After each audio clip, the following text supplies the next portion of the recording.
Welcome back, gentlemen. Prepare for a journey into the mind and beyond with our deep dive into the philosophies that challenge our perceptions of success, happiness, and the path to fulfillment.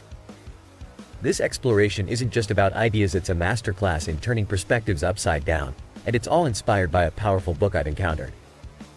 So sit tight, and if this video resonates with you, consider supporting future content by subscribing. Ring that notification bell and join a community dedicated to growth, understanding, and action. We live in an era where miracles are mundane. The once unimaginable luxury of flight is now commonplace, and yet our satisfaction remains elusive as ever.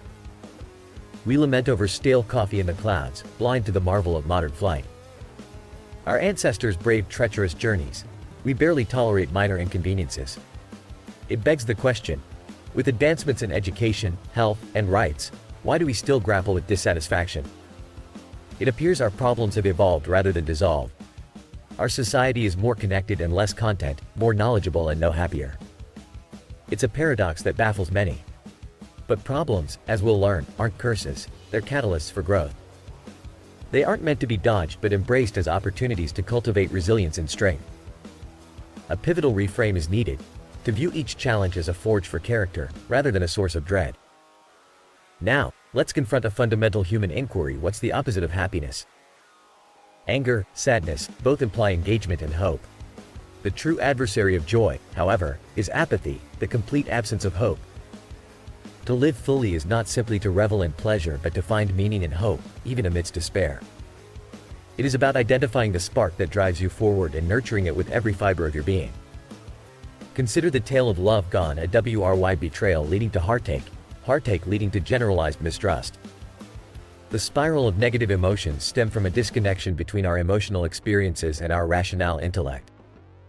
We must deeply introspect to break free from this cycle, to rise from simplistic generalizations that poison our view of life and humanity.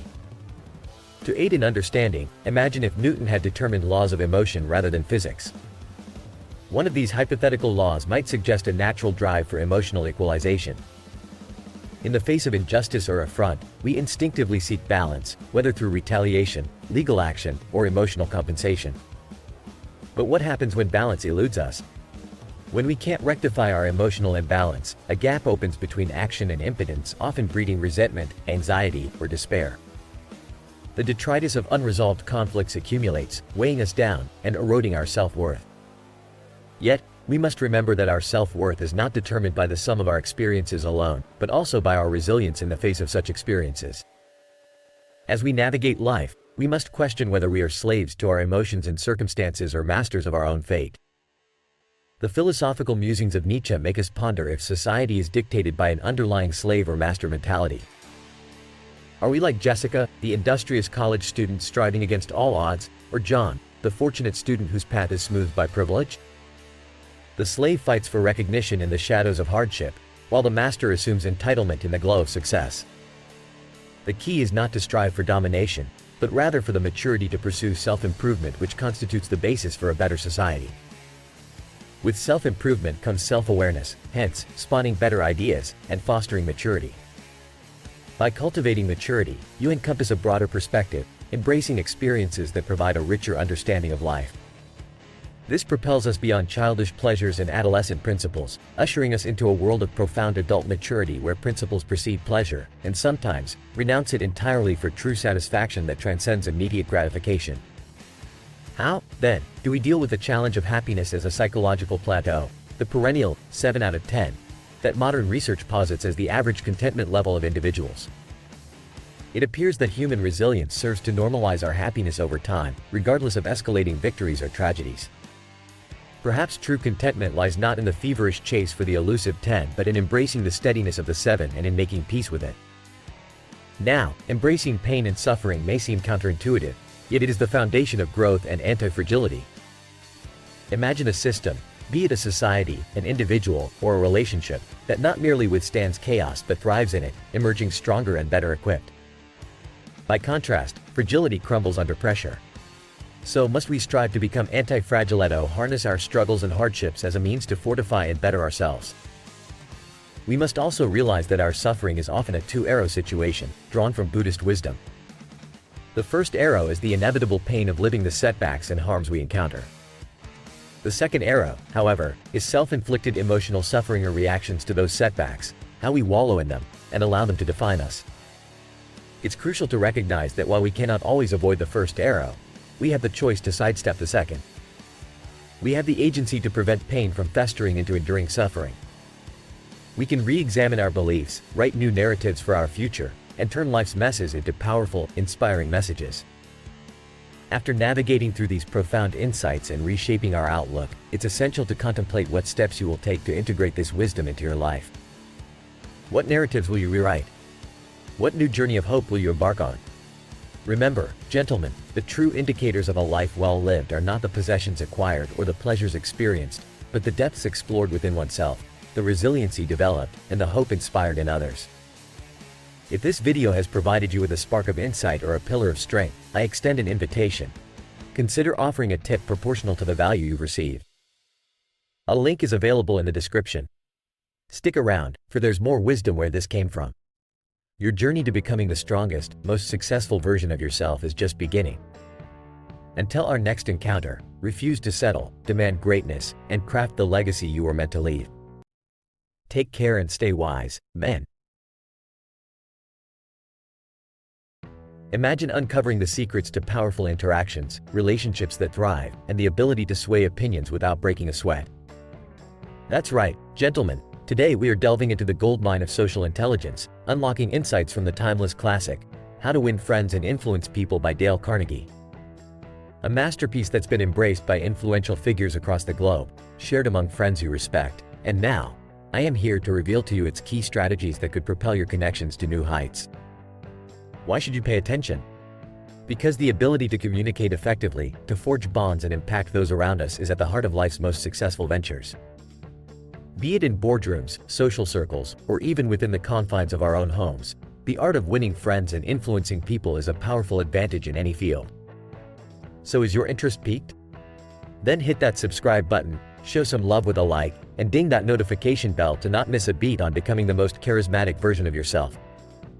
Now, let's plunge right into Carnegie's principles with fresh fervor, adding our own modern spin, wisdom, and actionable tactics to ensure you're getting the most out of these ideas in today's context. Firstly, genuine interest in others is like a magnet, it's irresistible. Picture this, you're at a networking event. Rather than reeling off your own accomplishments, you ask another attendee about their passion project. Watch their eyes ignite with enthusiasm. It's a simple yet profound switch, shift the spotlight to them. By doing so, you become someone they want to be around, someone memorable in a sea of self-promoters. Next up, cultivate the art of making others feel that the idea is theirs. Whether in the boardroom or within your circle, when others sense ownership of an idea, their engagement skyrockets. Let's say a team member suggests a tactic you had earlier thought of. Applauding their insight and building on it as a collaborative effort gives them a sense of pride and lights the fire of motivation. Talking about our own blunders before giving constructive criticism is a lesson in humility that opens hearts and ears. For instance, you might share a personal anecdote of a mistake and how you learned from it. This approach disarms and builds trust, making your subsequent advice feel like guidance rather than a reprimand. One of the most riveting strategies is to dramatize your ideas. Remember, humans are creatures captivated by stories and vivid images. Instead of dry facts, if you need to highlight an issue, make it tangible.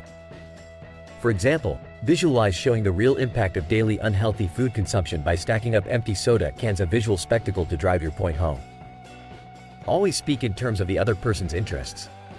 Let's say your company is launching a product. Rather than inundating potential consumers with technical specs, illustrate how this product perfectly slides into and uplifts their daily routine. Show them a day enriched by your product, a day where they are the protagonist enjoying the benefits. To get to yes, start with smaller affirmations.